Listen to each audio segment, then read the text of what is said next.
Hello and welcome back. Today we're going to be talking all things batteries, in particular our secondary batteries, and what are some good options, what are some good brands to stick to, what are some to stay away from, a few other little bits and pieces as well. But before we begin, I just wanted to show you a little bit of what I've been up to. Now, I've been redoing the 12 volt wiring on the car. A couple of years ago when I went to Think, it was just a bit of a quick job to make it functional, which it has been working since I've put it in, and that's been great. However, I decided that I would redo it and make it a bit nicer. As you remember, I had this fuse holder bracket from More 4x4, which is a nice little bracket and allows you to put a isolator and MIDI fuse holders on top of your battery, and it just makes it obviously nice and neat for when you want to run your cables and stuff. I've gone a little bit more fancy and I've gone for some nice braided cabling on the positives, and you know, obviously heat shrinks over that so the braided cable can't come undone. Originally I had done it with tape, but I much prefer just the heat shrink over the cable. Obviously it's still a little bit messy just with the light bar wiring. I do need to chuck some terminals on this, and then they'll go on the second fuse holder with a MIDI fuse instead of the blade type fuse holder, just to make it more reliable and also neater as well. It's just nice to be able to isolate the start battery from the secondary battery as well. And obviously, I mean, it's all nice and neater, and this braided cabling is obviously a really good way to protect your cables, especially when it's, you know, under the bonnet, where it'll see a lot more of the elements than what it would if it was obviously in the car. So it's just a nicer way, and it keeps it nice and neat. I don't know what's going to happen when this gets all muddy and dirty.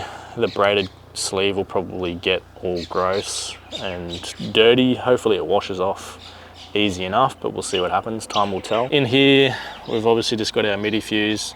That's a Blue Sea 80 amp fuse, which is what this cable is rated for. I'm running all Victron stuff in the back, as you may remember, and the maximum cable size for that is 6 BNS, so that's what all the cabling is. If you are interested in any of this sort of gear here that I'm using, I'll put some links in the description and you can go and check them out. These fuse holders are great because they are interlockable, so you can chain all your fuse holders together using these little slots in the actual fuse holders themselves, and they're really good quality as well.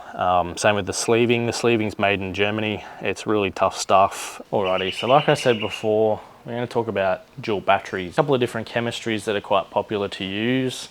We're going to talk about lithium. We're going to sort of discuss lithium and sort of talk about a lot of I guess misconceptions of lithium and how they're so apparently dangerous. So we'll talk about that. We'll also sort of discuss some good brands and what actually makes a good lithium battery. Now, I'm going to talk about lithium more so than AGM batteries, just because lithium is getting very popular these days, and for the most part, they've just got a lot more pros over an AGM battery and are the more popular choice when it comes to doing a dual battery system. Alrighty, so let's talk about AGM. Obviously, AGM batteries have been around for quite some time and were a very popular choice 5-8 years ago. Very popular choice for caravanners and four-wheel drivers wanting a dual battery system. Now, obviously, AGM is a type of lead acid battery. You can get lots of different types of lead acid batteries, some that are flooded, some that are sealed, and obviously AGM, which is absorbed glass matte. They are sort of the most popular choice for a dual battery system. Obviously, your cranking battery is some form of a lead acid battery. In the Patrols, they are a flooded battery, meaning that they have an electrolyte in them that reacts with the cells inside the battery, creating that battery power, that energy, with obviously a reaction, a chemical reaction, which is, you know, a fundamental part of a battery, is that chemical interaction between typically two or more different chemicals or methods of creating that reaction. And AGMs are typically a sealed battery, meaning that there's no maintenance involved, and when it dies, it dies. With the factory start battery in the Patrol, you'll notice that there's some caps on the top of the battery. They go into your individual cells, and there's an electrolyte in there, typically some sort of battery acid. These batteries can be serviced, and a really easy way to know if your cells are low on electrolytes is when you take that cap off. If the electrolyte isn't touching the bottom of the cap, then you know that it needs to be filled back up. Now that happens because they do off gas, and that electrolyte level will slowly start to come down as the age of the battery grows, which is a pretty normal thing, and you'll obviously notice it if the car's harder to start. I recently checked all mine the other day when I was doing all my battery stuff, and mine are still touching the bottom of the cap, so they're good to go. Now, like I mentioned, the lead acid batteries have been around for quite some time. Very popular choice, just because they're a good, reliable battery chemistry that rarely has any issues, and they're very affordable. You can get some really good brand AGM batteries for under $500 quite easily, with a decent capacity as well. A couple of the downsides to a lead acid battery or an AGM battery is obviously they're quite heavy compared to a lithium battery. Now that can be a bit of a problem when we're talking about a Patrol or a caravan that you don't have a heap of weight in your budget, your budgeted weight. So AGM batteries will weigh more than a lithium battery. Also with AGM batteries, the whole capacity of the battery isn't usable. You can use about 50% of an AGM battery, and then it'll need to be recharged, which makes it a little bit difficult if you are wanting to run multiple things, especially if you are camped up at a spot for a long period of time. You're going to want to make sure that you have a good solar controller with plenty of solar, or a generator to run some sort of a charging system to help make sure that them batteries are charged. Especially if you're in a caravan, obviously you'll have an inverter in there that you'll be able to charge batteries with. So if you have 100 amp hours of battery capacity with an AGM battery, you've only really got 50 amp hours, because that's as much as you can use before it needs to be recharged again. So you'll typically have to have more than one battery, or a very high capacity AGM battery if you do wish to use an AGM. Now obviously, like I mentioned, the cost savings of an AGM battery is a lot more than if you were to buy a lithium battery. Lithium batteries are quite expensive if you do want a good branded battery, but we'll get onto that a bit later on. So that's sort of the main downsides or disadvantages of an AGM battery. They are, like I said, pretty safe battery chemistry. They are very budget friendly, but you'll have to buy a large capacity battery if you do plan on being parked up for a long period of time. And then that brings into, do I need to bring a generator, or do I have enough solar to ensure that I'm going to have enough charge over my camping period where I'm not going to be driving the car. So you might want to get a 200 amp hour battery, because then you can use 100 amp hours of that over a period where you're not going to be driving, whereas you could get 120 amp hour battery in a lithium chemistry, and you can use a majority of that capacity, more like 80-90% before the battery needs to be recharged. Like I said before, we'll talk about that a bit later on. AGM batteries probably aren't extinct in the fact that they don't get used that often. They are still quite a popular option for caravanners. Obviously you have a lot more space in a caravan to store these batteries, and they, like I mentioned, are a bit of a safer chemistry. So there's also that as well. Obviously when you're buying a battery charger, you'll have to make sure that it is compatible with your battery chemistry type. No good buying a battery charger that's only good for lithium, because the charging profiles will not be the same. All right, so let's talk about lithium. There is a lot of different lithium chemistries out there. Some of them are safer than others, but there's a good chance that you own multiple different types of lithium batteries just throughout your house. And they come in plenty different forms. Your phone, that'll have a lithium battery. Camera has a lithium battery. any sort of, you know, little portable battery powered things will be lithium. You know, all your power tools, battery power tools, they are all lithium. Things like that you probably don't even, you know, pay much attention to, they're all lithium. Now, lithium is a really great chemistry just because you can utilize a lot more of its actual capacity over an AGM or lead acid battery. Now, I am running a lithium battery in the Patrol as my secondary battery. It's a ATG battery and has 120 amp hours of capacity. Which, if I'm sitting still and not getting a heap of solar, will give me about 3 or 4 days of, you know, charging the phone, charging cameras, running a fridge and a few lights, etc. That sort of thing, which is pretty good. If I'm having better solar, that will obviously increase. I've got a 200 watt panel on the roof, pretty sure it's 200 watt. So that, if it's a nice sunny day like today, we'll be putting plenty of charge back into the battery and will help to extend that sort of battery life whilst the car isn't running. Now, obviously it does depend on, you know, how efficient your fridge is and what accessories and stuff that are drawing from the battery, you know, to give you how many days that'll be good for.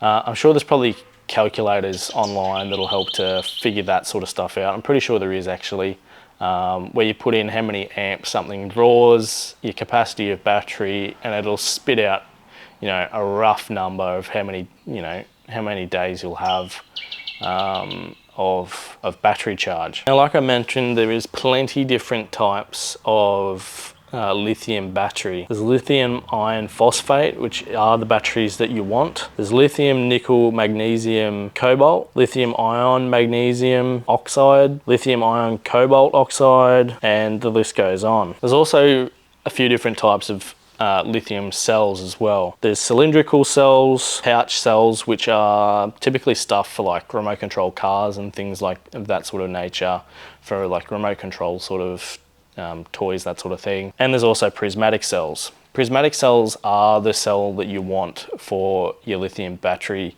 They provide the best sort of space saving as well as safety, which is a massive thing for lithium batteries. So this is a LiPo battery, you know, another form of lithium that we were talking about. And this is the pouch style cell. So inside this plastic casing, there is pouches that sit on top of each other, and they help to form up the, you know, the cells of the actual battery itself.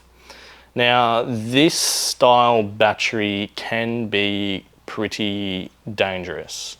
When you're charging these, they obviously need to be outside is best. They can get wet as long as they're waterproof like this. I've had this battery submerged and it's been fine. However, you know, it's not something you want to be doing all the time. You want to, you know, be charging it on something that's not flammable.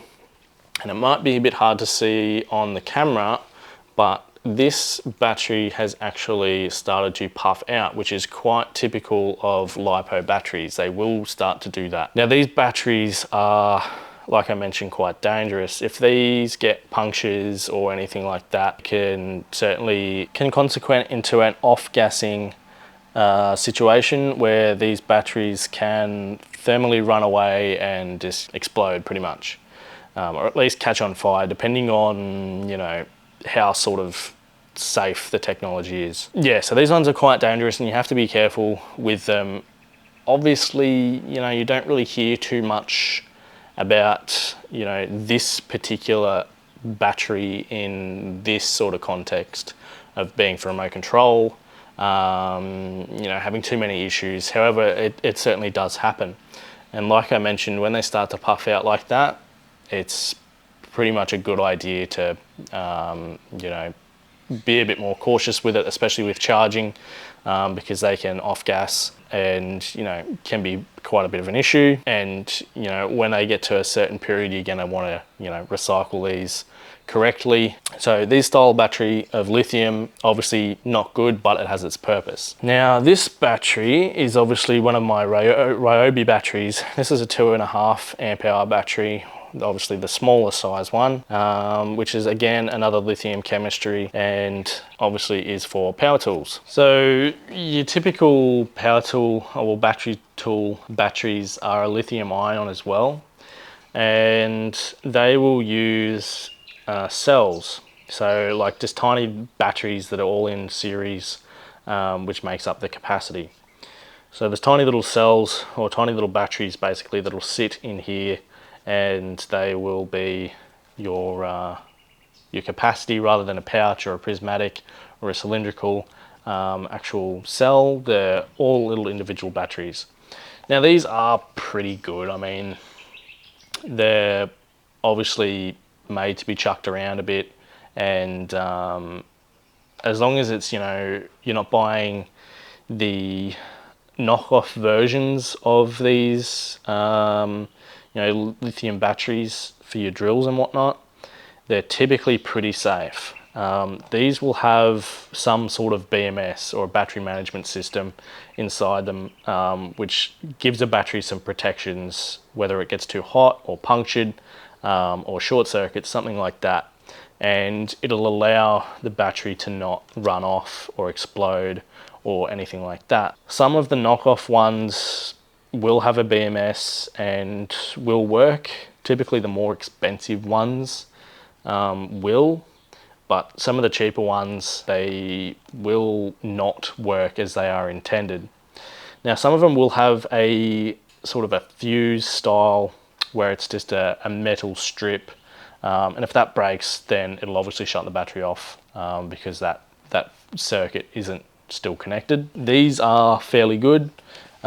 Typically don't really hear too much about these exploding. However, it's not impossible. Now that brings me on to the next point.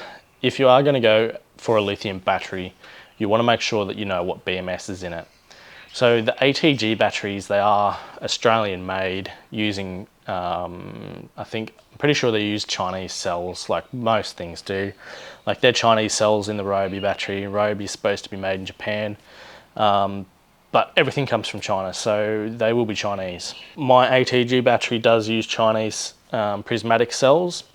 However, the BMS is a good quality BMS, and it has plenty of safety built into it to stop any sort of thermal runaway or any sort of accident that might happen with the battery. That BMS is a Bluetooth BMS, which is certainly something that you're going to want if you are looking for a lithium battery. The only reason I say that is you can see everything that the battery is doing, you can see what the cells are up to, you can control things of the battery within the app, and it just allows you to have a bit more peace of mind. So if you are going to get in the path of going a lithium battery, a good BMS is paramount. Do your research and find out what sort of BMS is inside the battery if you can. I mean, all the good name brand ones are going to, you know, mostly utilize a good BMS, which is, you know, basically the brains of the battery itself. And that is what's going to protect the battery from any sort of issues that it might have.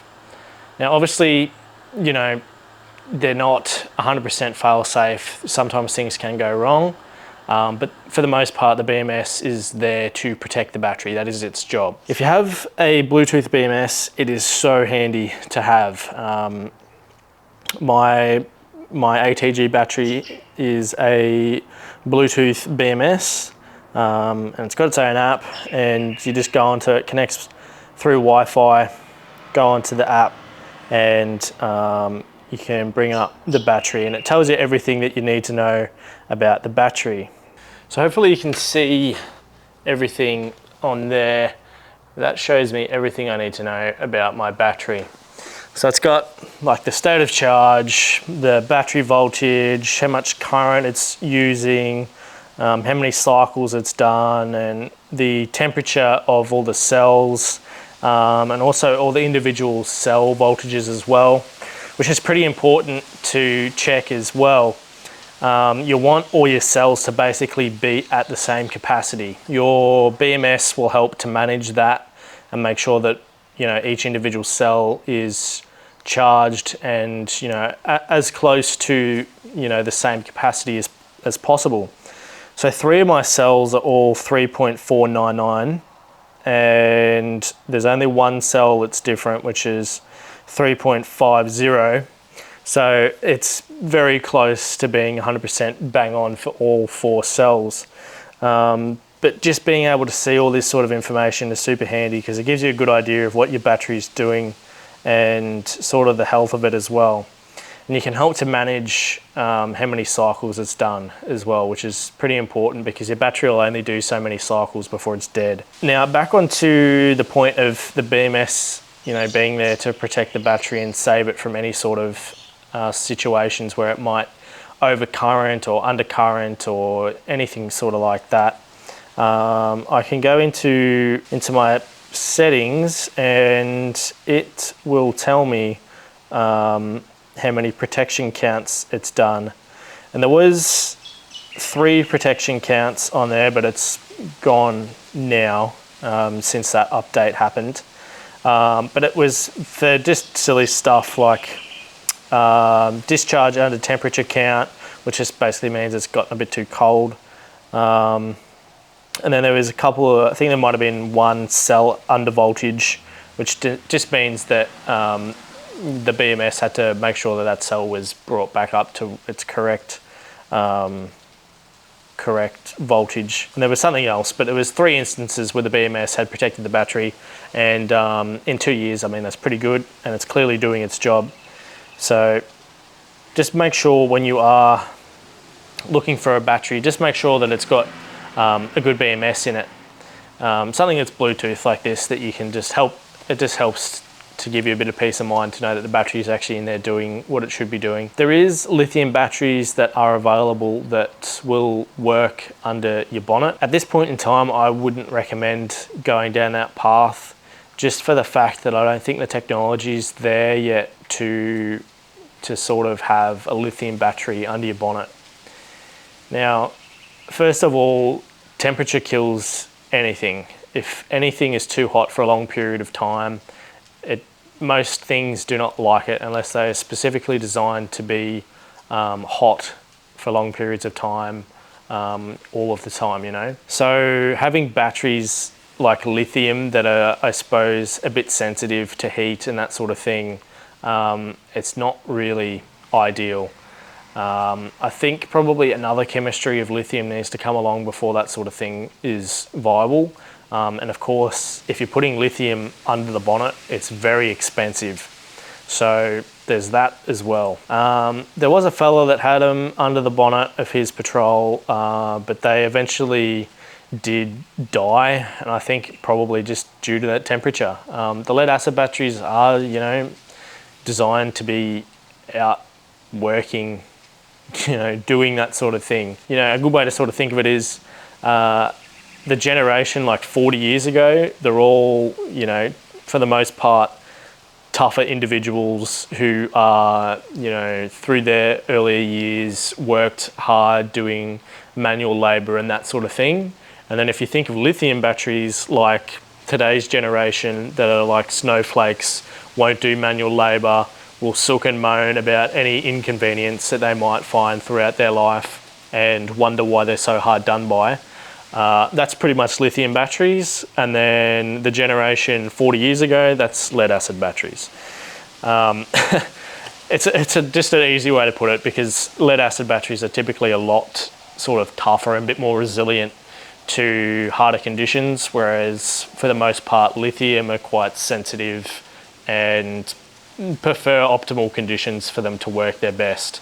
So in an office condition where there's air conditioning, that sort of thing, you know, they're in the back of the car where it's relatively at a stable temperature, not being vibrated and rattled around and not exposed to elements and that sort of thing.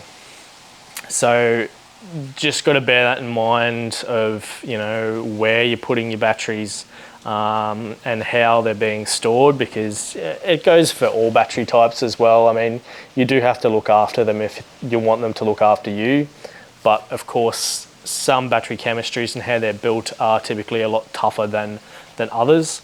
And yeah, lithium just doesn't belong under the bonnet at this stage. It just isn't quite there to be able to handle that sort of that torture, I guess, of vibrations, dirt, dust, water, and the heat of the engine bay, because it gets pretty warm under the bonnet of the 62, especially, you know, if you've been driving for quite some time. Stuff will start to heat soak, and that heat just radiates around under there. And yeah, I don't think it's just quite there yet. And don't get me wrong, it's an interesting idea and design, and for, you know, these companies to be able to achieve a lithium battery that can crank over your vehicle, but can also run like some auxiliary stuff like a fridge or lights for a short period of time is pretty cool. But obviously just a bit more probably development and stuff needs to go into it before it's, you know, a really viable thing, which, you know, at this stage I can't really see it being a mainstream thing. Lead acid batteries have always been the battery of choice when it comes to starting a vehicle or a truck, or, you know, whatever. Has been that way for 100+ years. So, but I mean, like all things, you know, when technology advances, things change. So who knows what might happen. So let's just have a bit of a chat about some good lithium brands and some things to sort of watch out for if you are going to buy a lithium battery. So a couple of the really good brands that, I mean, you'll pay the money for. You've got Red Arc make their own batteries, Victron make their own batteries, Enerdrive make their own batteries, and then there's ATG, which is what I've got, and I honestly haven't heard a bad thing about ATG. That's why I went with them. I think there's a couple of reviews circulating around where people have had problems, and I mean, get enough of a product out there and there'll always be somebody that has a problem. It's just how it goes. But for the most part, I think they're really good batteries. And for the price, they're, yeah, excellent sort of quality to price ratio is quite good. There's also Custom Lithium, which is Australian made custom lithium batteries. It's a fella, and he makes batteries with good quality cells and good quality BMS as well, which is super important. His prices are fairly reasonable. They're a bit cheaper than the other ones that I mentioned before. Again, depends what you want. If you just want a typical normal size battery, if you're looking for a slimline battery, the prices do vary there. Typically the slimline batteries are a lot more expensive just because, you know, of their form factor and trying to get them to fit so many cells into such a small sort of casing, along with the BMS as well and all the associated wiring. So they're typically a more expensive battery in the long run. But obviously it allows you to put these batteries into places where you typically couldn't get a normal size battery.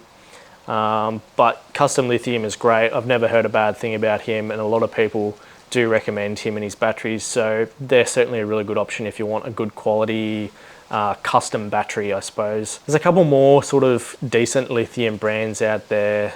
iTech World seems to be okay. A few people have had some dramas with them, but they are on the cheaper side. So yeah, you definitely have to be a little bit more cautious if you wanted to go for an iTech World battery. One of my mates does have them, and he's never had any dramas with them, and they've been really good for him. So I think it's sort of, you know, probably case by case sort of basis there. However, for the most part, I think they're okay. And for the price, they're fairly decent too. You just have to do your research and see what BMS is in there and what sort of protections it has. See, sort of gauge it for yourself if that's going to be something for you. Have a look at some reviews and just make your mind up on them ones. Surprisingly, the King's batteries, the King's lithium batteries, are actually good batteries. There is a fella on Facebook that does disassemble all different types of lithium batteries. There's also a fella on YouTube that does it as well. He's done it specifically for the King's batteries. That's the videos that I've watched. And these two people, they will tear the batteries down, see what BMS is in them, see what the cells are, and then they'll run through just, you know, a series of tests, just to, you know, discharge tests, charging tests, just to make sure that the battery is working as it is advertised to be, and also that the capacity is as advertised. Because some battery manufacturers, they'll label a battery as being 150 amp hours or 180 amp hours or whatever, but in reality you're only getting 120 or 160 amp hours or 150 amp hours. So these guys will go and test it, and the King's batteries surprisingly have been exactly as advertised and have been actually built quite well. Aussie Arvos actually was running the King's slimline battery underneath their GU Patrol, and a battery under a car is a really terrible place for a battery, just because it's obviously exposed to all the elements. And surprisingly it held up quite decently over the 6 months that they had it. And they pulled the battery apart, and the battery was actually all soaked with water, and there was a lot of water in the case, so it had a lot of water ingress in it, because obviously it's not really waterproof or designed to be. So yeah, that obviously ruined the whole battery. Luckily the BMS did its job and shut the battery down. It wouldn't discharge and it wouldn't charge, so it did its job and basically neutralized that battery. Which is really lucky, because obviously all that stuff is not designed to get water in it, and can certainly cause a lot of issues. So lucky the BMS did its job, and yeah, it was actually okay that nothing serious sort of come about from that. King's battery is surprisingly pretty decent, especially for the price. I mean, if one does shit itself, you can typically King's warranty isn't too bad. You should be able to get another one. But again, just do your reviews on them. I know a lot of people sort of have had dramas with them. However, I think that was their older style one. I think they've upgraded to a newer style one that's a newer design that's better. But again, just do your research and check them ones out, but they're not too bad. So some things to sort of look out for if you are looking for a good battery. Obviously check out the reviews of the battery before you buy it. Regardless of what sort of battery you are buying. Doesn't matter if you're going lithium or a deep cycle AGM battery or something like that. Just check out your reviews and see what other people have found with them. That's obviously a really good gauge to sort of understand how a battery is going to perform. And obviously there's your price range too. Typically a good lithium battery will cost you a lot of money, at least over $1,000. And the cheaper stuff that you find that you might think is a good deal, it's probably not worth paying the $400, $500 for a cheaper lithium battery, just because it's not going to be made to the same quality or standard as the more expensive one, and it's most likely going to give you issues in the future. It might be made with a subpar BMS that doesn't have the same protections or enough protections as a more expensive one will. And another big point is that typically the cheaper lithium batteries, these companies can sell them cheaper because they are using grade A cells. So lithium battery cells come in different grades. I'm pretty sure this is how it works, but there's grade A, B and C lithium cells. I'm pretty sure that's how it works, but for this demonstration it's easy enough to sort of understand it in that way. So grade A cells being your best performance cells that have their advertised discharge and capacity rating, and as you go down that system, the batteries either aren't performing at their best, or they're just made from sub-quality material. So for the most part, you'd like to think all the more expensive lithium batteries are using grade A cells. A lot of the manufacturers will stipulate that they are using grade A cells, and I mean, it's sort of a bit hard to check that unless you're going to do a discharge test and just see how much of that amperage you can pull out of it before the battery dies, and that'll give you your capacity. So the cheaper batteries are typically using like a grade B or a grade C cell and they'll advertise it as being, you know, 120 amp hours, when in reality it can only have a capacity of 80 amp hours, just because the cells that they're using have degraded over time, and they're just not at the same capacity anymore. They'll also use second-hand lithium cells. So they'll go and buy a heap of bulk cells that have been dismantled from other batteries, take them, test them, and you know, make sure that they work. And if they pass, like as in they work, then they'll put them in a battery and you know, they'll sell it on. Typically a lot of the, not, you know, cheaper ones, but the more dodgy lithium companies will do that. The stuff that's like $300, $400, that sort of price range, they're typically using sub-quality cells that have already been used before. And obviously that's a bit sort of dangerous, because the cells might charge up okay, but as they discharge, some of the cells, their balance might not be 100%. One cell might drop below its threshold a lot quicker than all the rest of them, which can basically just brick your battery, and that'll be pretty much it. So unless they're using a good quality BMS that can manage it, which they're, you know, typically not going to be because it's a budget battery, yeah, you'll probably run into some dramas with that sort of thing. So just be mindful of that sort of thing. Like everything, I say it, just do your research and have a look at these things before you go jumping into any sort of purchases. I'll chuck some links down below to some good battery manufacturers that I would happily endorse, and would happily recommend to you guys.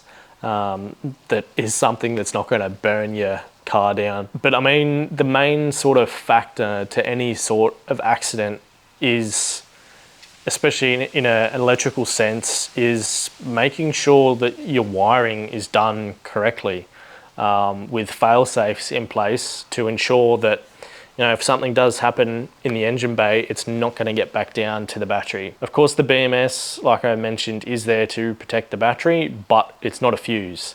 It's not something that should be relied on to ensure that your battery is behaving normally and is safe. Unless, again, it's a subpar battery, and there's already internal issues that haven't been identified previously. It typically comes down to the wiring first. So if you have experience and you're confident enough to do it, yeah, sure, run your own wiring. But if you're not, I definitely recommend an auto electric to tackle that stuff for you. However, there still has been cases of, you know, auto electrics mucking it up too, and people's Y62s have burnt down because of it. I think it's sort of one of them subjects where you need to do some research and sort of educate yourself on if you are going to be running a dual battery system. Just for the simplicity of knowing how it all works, knowing what to look for, knowing how to fault find, and knowing how to sort of isolate things and work on things yourself. Have a little bit of confidence to, you know, have a bit of a crack yourself, but, you know, obviously do it safely, and ensuring that, you know, your fuses and all your connections and all your crimping and stuff is done to a good standard, and knowing what to look for and little things like that that can, you know, help save you in the future if you ever do need to rely on that knowledge and skill set. So I think that's sort of really important as well, not just about, you know, picking a good battery, you know, picking good wiring and a good actual system run and good fuses and stuff like that. That's why I run Blue Sea fuses in the Patrol. The Blue Sea fuses are expensive, but they're, you know, top quality, really good fuses. If you've got anything else to add or any questions that you might have, put them down below in the comments and I'll be happy to help you out. As always, thank you very much for watching. Stay safe out there and I'll see you at the next video.